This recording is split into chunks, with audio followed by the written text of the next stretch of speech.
semaine, on va avoir Éric Fournier-Ron, un athlète accompli, un passionné de vélo, triathlon, course. On est vraiment chanceux de l'avoir et de discuter avec lui aujourd'hui. Sans plus tarder, Éric Fournier-Ron.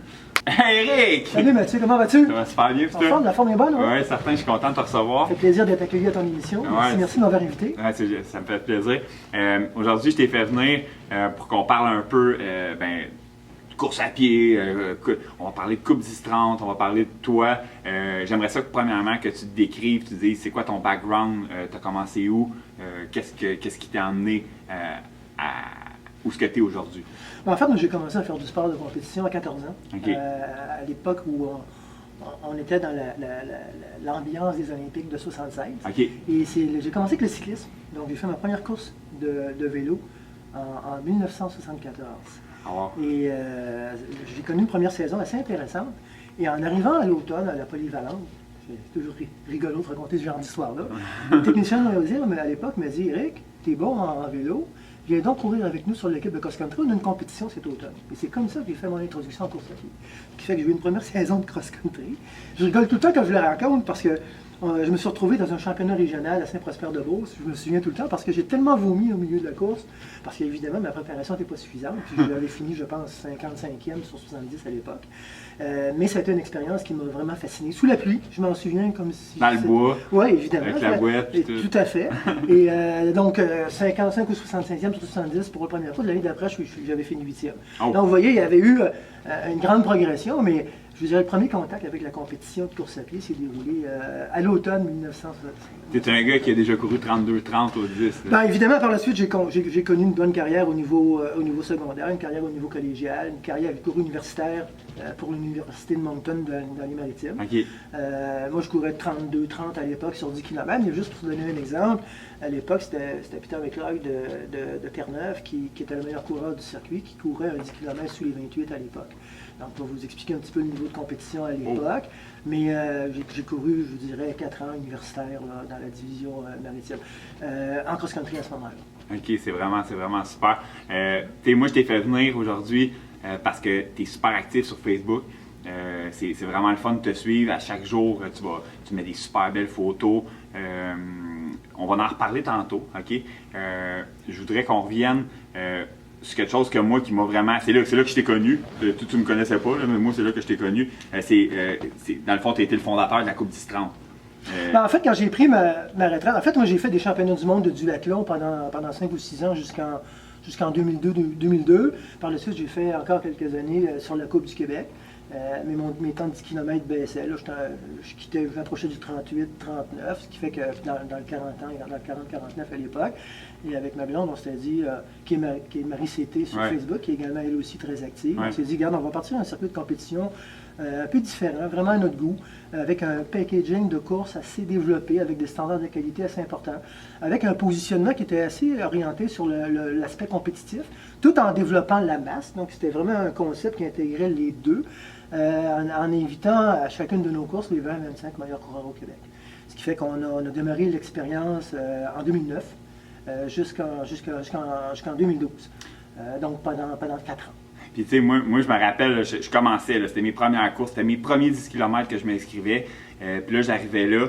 Puis, c'était vraiment intimidant. C'était le fun, c'était beau à voir. Mettons, au quartier 10-30 aussi, il y avait tout le temps 3 étapes là. Il y avait 3 étapes là, puis il y en avait 2, un au parc, dans les parcs à Longueuil. Puis là, au début, c'était tout le temps le même concept. C'était Éric au micro, devant tous les spectateurs qui présentaient ses coureurs élites. Dans le fond, mettons, s'il y en avait 20, tu les présentais avec... Parce que le 5 et le 10 partaient en même temps. Exact. Là, tu les présentais avec leur réalisation qu'ils avaient accomplie. Moi, je suis comme nouveau coureur, je regardais ça, puis je me disais, aïe, c'est tellement cool ce milieu-là. Pour moi, c'était mes idoles, là, les gens qui se présentaient, je les regardais, puis je me disais, aïe, je veux tellement être dans ce. Moi, ça m'a donné envie de continuer, puis de devenir meilleur. Je suis pas rendu, il y en a qui comme des Bagdad Rachem, c'était incroyable, c'était des super athlètes. Ça m'a donné, je sais que ça a donné envie à plein de monde de poursuivre, là, ça c'est certain. C'est un peu l'essence de ce qu'on voulait mettre en place à l'époque, c'était de mettre en contact les meilleurs avec les gens qui débutent, de façon à communiquer une passion qui est la même. Puis je vous dirais que tu sois Bagdad Rachem ou quelqu'un qui fait son 5 km en 40 minutes, les deux travaillent autant. C'est juste le niveau d'exécution qui est Ça différent. m'a permis de connaître des super belles athlètes comme Nathalie Goyer. Ce qui est intéressant dans notre circuit de compétition également, c'est qu'on y allait toujours sur un concept en boucle, sur des parcours rapides, donc toujours plats. Tout le monde se croisait. Le principe des boucles, c'est un peu plus difficile au niveau de l'organisation, mais ça permettait à tout le monde de voir tout le monde. Et ça permettait aux spectateurs de voir passer les gens à plusieurs reprises aussi.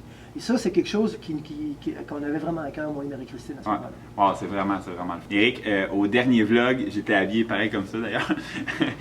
On a eu Gilles Cloutier qui était ici, puis on a parlé de la différence des années 80 versus qu'est-ce qu'on a aujourd'hui. Il m'a donné son opinion, c'était intéressant. Je sais que toi aussi, tu dois avoir une opinion là-dessus. En fait, moi, j'ai vécu les années fin 70, début 80. Comme je te disais tout à l'heure, j'ai fait mes années universitaires début 80, 80, 84. Puis par la suite, évidemment, tout ce qui en est suivi. C'est évident qu'à l'époque, les pelotons de coureurs dans les années 80 étaient extrêmement compétitifs. D'ailleurs, la plupart des records dans la plupart des distances québécoises ont été faits à ce moment-là. Ils sont encore là dans la plupart des cas. Par la suite, on a eu plusieurs années de vache maigre. Je dirais une quinzaine d'années où le sport se développait plus ou moins bien. Okay. Et je vous dirais, depuis 5-6 ans, on a vraiment une reprise là, à la fois du volume de coureurs. Là, évidemment, on voit que les pelotons ont doublé, triplé, quadruplé depuis, je dirais, au fil des 5 dernières années. Mais c'est vrai également aussi au niveau de la qualité des coureurs. Donc, on a un paquet de jeunes extrêmement talentueux qui se développent. Beaucoup dans la région de Québec, avec les programmes de développement, par exemple, du Rouge et Or à l'Université Laval, Charles-Philippe Thibodeau, qui a peut-être le meilleur des produits qui était aux Olympiques la semaine dernière. Mais derrière lui, il y a toute une relève extrêmement forte. Je pense en triathlon aussi, le jeune Antoine Jolicoeur. Exact. On a beaucoup de jeunes triathlètes qui courent très, très, très bien. Je dirais, on a Charles Paquette qui va être au mondiaux junior dans 15 jours à Cozumel, puis que je place dans les 5 meilleurs au monde si jamais il n'y a pas de difficulté. On a Pavlo Antonia de Trois-Rivières également, qui a 15 ans, puis qui à 15 ans est dans les meilleurs 18 ans et moins au Canada. Il est tout derrière Charles Paquette. Donc on a une jeunesse qui est très très forte. Même chose au niveau des femmes. On avait l'équipe nationale canadienne à Rio, chez les femmes, était composée de Québécoises. Donc on a beaucoup de jeunes. En fait, c'est une pyramide. On a construit une pyramide en volume au fil des dernières années. Et la pointe de la pyramide émerge avec des coureurs hommes-femmes qui sont d'une grande qualité. Mais toujours faut-il bien les encadrer, bien les développer, bien les appuyer. Puis ma page Facebook, qui est un peu un blog Facebook, a ça pour mission, de vraiment communiquer les passions qui m'animent, qui animent beaucoup de monde. J'ai 5000 amis qui partagent pas mal. Le monde qui ne sont pas tes amis peuvent te suivre. Oui, tout à fait. Puis il y a énormément d'échanges. Et c'est un peu ça le principe de ma page Facebook, mais dans un angle mise en valeur de l'aspect compétitif. Pour ceux qui voudraient connaître ça un peu, là, ou qui veulent te suivre, c'est comme regarder une émission d'RDS, mais qui a rapport avec le triathlon et la course à pied. Pour nous, les passionnés de ce sport-là, on n'a pas la chance d'avoir ces nouvelles-là, mais toi, tu nous les donnes. C'est ça. Moi, je suis en contact beaucoup avec le milieu, avec le réseau. J'ai beaucoup d'amis qui me donnent l'information, puis c'est une passion. Donc, je mets personnellement à peu près une demi-heure par jour pour alimenter ça. Mais la réponse des passionnés est très, très grande et il y a de plus en plus de passionnés. Facebook te paye comment pour faire ça? Alors, c'est une grande passion. Je dirais la passion n'a pas de prix. Hein? Non, qui dit que quand on aime, on ne compte pas? Alors, c'est un peu de cette façon-là qu'on prend ça. Mais les débats sont extrêmement intéressants. Puis, comme je dis, l'objectif est de mettre en valeur les réalisations de nos jeunes athlètes. Et Dieu sait qu'il y en a beaucoup ces années-ci. Je pense à des gens comme Pierre Fauché qui sont des grands adeptes de tes posts, qui vont toujours commenter. Il y a toujours il y a de grands connaisseurs de course à pied au Québec et de triathlon qui sont effectivement dans mes amis, mais souvent, je me fais plaisir à lancer des débats, des questions un peu pièges, mais qui font des débats incroyables. Puis, tu vois la qualité des gens qui sont sur les réseaux sociaux. L'intensité aussi. Tu vois que ça va les chercher profondément, mais le niveau de connaissance également. Tu parles de Pierre qui court depuis une trentaine d'années et qui performe bien, mais je vous dirais, il doit y en avoir au moins une centaine de coureurs comme Pierre, coureurs, triathlètes, cyclistes, qui sont jeunes, mais qui sont aussi, parce qu'on l'a aussi au niveau des jeunes. Mais étant donné que c'est la même passion, l'âge n'existe plus, le niveau social n'existe plus, c'est la passion qui mène. Et c'est extrêmement motivant de voir c'est ce qu'on appelle, ce que les Français appellent en chinois, un community manager. Tu amènes ta communauté de passionnés à partager un contenu. mais en n'ayant que le plaisir comme objectif. Puis je dirais, ça sort de partout. Il y a des gens qui s'entraînent depuis 4-5 ans seulement, mais qui ont découvert le sport, qui ont perdu 50 livres, qui se sont mis sur la course à pied. Souvent, on les a initiés à la Coupe du Strand, qui ont dévié 2-3 ans après dans le triathlon, puis qui s'inscrivent au 73 de Tremblant, puis qui se tapent l'Ironman. C'est complètement capoté. Moi, je trouve que tout ça, là, toutes ces affaires-là, ces débats-là, ça fait que les gens veulent être meilleurs encore. Tout à fait. Ça relève la compétition au niveau, mettons, pas élite, mais un petit peu moins bon que les élites. Là, le niveau s'en vient solide. Là. Tout à fait. C'est vraiment une renaissance de la participation sportive de masse. Avec des gars comme Pierre Lavoie, par exemple, on dit que Pierre a changé le Québec. Là. Je veux dire, puis il a commencé avec le 24 heures qu'il faisait autour du lac Saint-Jean. Après ça, c'est devenu le grand défi. Après ça, maintenant, il est dans les écoles avec la course. Puis Pierre n'a pas fini. Là. Ce qui fait que ça crée une espèce de grosse pyramide. Puis pour avoir une petite pointe de pyramide qui est très très forte, ça prend une base solide. Je dirais des gars comme Pierre Lavoie travaillent beaucoup la base, en passant entre autres par les écoles. Mais je dirais, je connais des gens d'affaires, par exemple, qui étaient sur le bord de faire des crises de cœur, là, qui étaient riches, mais sur le bord de faire une crise de cœur il y a 7 ou 8 ans, qui maintenant ont perdu 50 livres, ont un vélo de 15 000 $, puis ils se tapent des 73 à travers l'Amérique. Je veux dire, c'est génial. Là. Ce qui fait que plutôt que faire une crise de cœur à 45 ans, ben, ils ont l'air de des athlètes, puis ils partent avec leur blonde faire des compétitions, font des camps d'entraînement en Arizona, puis en Floride l'hiver, puis leur vie a complètement changé. Puis les inscriptions dans les clubs de golf sont en décroissance. Il ne faut pas que le sport soit une contrainte. À partir du moment où c'est une contrainte, que les gens qui s'initient au sport et qui voient ça comme une contrainte, ils ne dureront pas. Non. Les gens, il faut vraiment faire quelque chose qui nous passionne. Il ne faut pas se priver. Il faut faire attention à la bouffe. Si ma blonde serait là, vous dirait, si Eric, il bouffe des chips, il mange des desserts, on prend de la bière le vendredi, mais on roule entre 12 et 15 000 kilos. Puis vous seriez impressionné de voir le nombre d'athlètes élites qui ont une vie comme celle-là. Les gens pensent que les gens sautent aux asperges. Puis, tu peux pas t'entraîner 15 heures, 20 heures par semaine si tu manges des... C'est impossible. Moi, à 170 km par semaine, ces temps-ci, le monde, ils sont découragés de voir tout ce qui peut rentrer. C'est clair. Ça fait partie des plaisirs de la vie. Tu peux pas être performant en volume. Sur des cycles de volume d'entraînement, il faut que tu bouffes. Là. Tu te prives pas d'aller au McDo. Tu vas pas au McDo tous les jours. Mais tu sais, d'aller manger... Moi, j'adore le McDonald's. Je vais pour le café. Oui, j'adore le café McDonald's aussi. Mais c'est l'équilibre. Il faut avoir des gros volumes d'entraînement. Les frites sont bonnes. Mais avoir une bouffe adaptée, mais il ne faut pas se priver des éléments qui, pour nous, sont plaisants. Par contre, il y a des gens qui aiment bien manger végé. Puis ça, je respecte ça, puis c'est tout à fait normal. L'important, c'est la notion de plaisir. Il ne faut pas que ce soit une notion de contrainte. Tu as vu le matin pour aller t'entraîner après un bon double expresso. Je dis souvent ça à mes amis. Un des bons moments de la vie, là, c'est quand tu te lèves le matin. Tu vas te faire ton double expresso. Tu vas devant ton Mac, tu fais tes petits trucs. Là, tu vois le soleil se lever un peu, puis tu vas t'entraîner. Ça m'allume. Puis moi, j'habite à Saint-Jean-sur-Richelieu. J'ai des runs de vélo, des runs de course. Là. Je suis sur le bord du canal à 6h moins quart le matin. Là.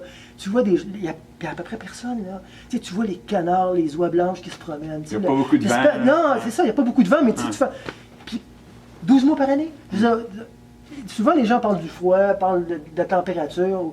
Même si le Québec, la température est difficile, tu peux manquer. Quelqu'un qui est passionné, là, tu ne manques pas 10 jours d'entraînement par année à cause de la température. Totalement pas. Tu sais, les moins 30 sont extrêmement rares, puis un moins 30, c'est pas un problème pour s'entraîner. Tu gères le vent, comme ça. Un peu de neige. OK, si tombe une tempête, puis il y a 2 pieds de neige de tomber, c'est sûr. Mais c'est rare que tu aies des conditions de neige qui t'empêchent de t'entraîner. Pour ces journées-là, moi, c'est les seules journées où il existe un endroit qui s'appelle le gym. Ouais. Ça n'empêche pas de faire du gym et de faire du tapis à l'occasion. Moi, je suis quelqu'un qui court dehors à peu près par n'importe quelle condition. Je suis quelqu'un qui fait beaucoup de traîneaux, beaucoup de rouleaux. L'hiver. Moi et Marie, on coupe toujours nos programmes d'hiver avec un bon séjour en Floride, 3 semaines au moins, là, durant le temps des fêtes, ce qui fait qu'on gère l'indoor trainer en 2 phases. Là. Mais je suis quelqu'un qui est assez... J'ai un bon mental sur trainer. Tu t'installes devant ton écran géant, puis tu roules. Mais le plaisir d'aller courir dehors par toutes les intempéries, moi, je trouve ça extraordinaire. Éric, je t'ai demandé, depuis quelques blogs, c'est une tradition, les gens m'amènent un objet. Éric, qu'est-ce que tu m'emmènes? En fait, Matron, ce que je t'ai apporté, c'est l'emblématique trophée de la Coupe du Strand. Wow. Donc, le trophée de la Coupe du Strand était un pied, évidemment en lien avec la course.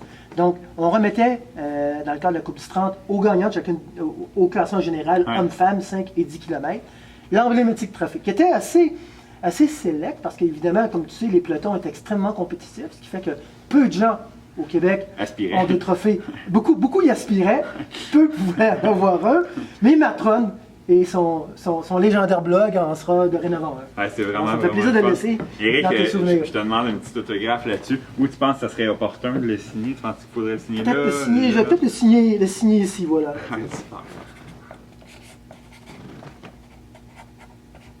Voilà.